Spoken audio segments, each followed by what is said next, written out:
మీకోసం చేతులు ఇరక్కొట్టమే కాదు, రక్తం చింది కూడా పనిచేస్తాను మీకోసం. సరే పెద్ది 3 గంటల 10 నిమిషాల రన్ టైంతో ప్రీమియర్ షో అయితే చూసేశాను. స్టోరీ లైన్ ఏంటంటే చాలా సింపుల్ స్టోరీ. విజయనగరం ప్రాంతంలో జరిగే కథ.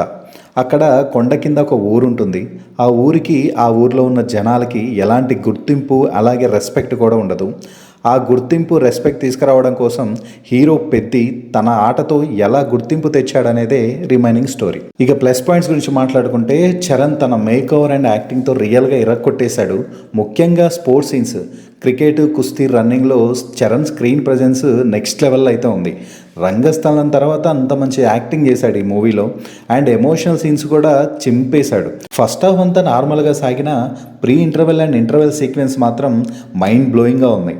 థియేటర్లో ఫ్యాన్స్కి అయితే పూనకాలు తెప్పించే హై వోల్టేజ్ సీన్స్ అయితే ఉంటాయి. సాంగ్స్ బాగున్నాయి. ముఖ్యంగా సెకండ్ హాఫ్లో వచ్చే కొన్ని ఎమోషనల్ సీన్స్కు రెహమాన్ ఇచ్చిన బ్యాక్గ్రౌండ్ స్కోర్ సినిమా పెద్ద హైలైట్. అప్పల సూరి క్యారెక్టర్లో జగపతి బాబు గారు చాలా ఎమోషనల్ అండ్ పవర్ఫుల్ పర్ఫార్మెన్స్ అయితే ఇచ్చారు. విజువల్స్ అండ్ ప్రొడక్షన్ వాల్యూస్ కూడా చాలా రిచ్గా ఉన్నాయి. మున్నాబాయి, జగపతి బాబు, శివరాజ్ కుమార్ వీళ్ళందరూ మంచి కీ రోల్స్ అయితే ప్లే చేశారు. మెయిన్గా శివరాజ్ కుమార్, అతని క్యారెక్టర్ చాలా బాగుంటుంది అండ్ పర్ఫార్మెన్స్ ఎవ్వరూ తగ్గలేదు, ఇరగదీశారు.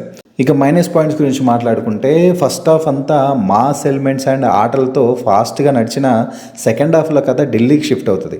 ఆ ఢిల్లీకి షిఫ్ట్ అయ్యాక కొంచెం లాగ్ అయితే అనిపిస్తుంది. హెవీ ఎమోషన్స్ వల్ల ఫేసింగ్ చాలా నిదానంగా ఉంటుంది.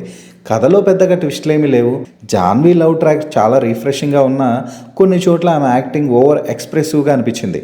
కేవలం గ్లామర్ అండ్ సాంగ్స్ కోసమే వాడుకున్నట్లుగా ఉంది తప్ప స్టోరీ పరంగా అంత స్కోప్ అయితే లేదు ఆమెకి. కొన్ని చోట్ల డబ్బింగ్, లిప్సింగ్ కూడా సరిగ్గా కుదరలేదు. సో ఓవరాల్గా చెప్పాలంటే పెద్ది ఒక పక్కా emotional sports drama. First half mass and cricket scenes అయితే బాగుంటాయి. సెకండ్ హాఫ్ హెవీ ఎమోషన్స్తో సాగుతుంది. క్లైమాక్స్ అండ్ రన్నింగ్ సీన్స్ మళ్ళీ గూస్ బంప్స్ అయితే తెప్పిస్తాయి. కమర్షియల్ ఎలిమెంట్స్ కంటే ఎమోషనల్ డ్రామాని ఇష్టపడే వాళ్ళకి, అలాగే రామ్ చరణ్ గారి ఫ్యాన్స్కి అయితే ఈ సినిమా చాలా బాగా నచ్చుతుంది. ఒకసారి హ్యాపీగా థియేటర్లు అయితే చూడొచ్చు.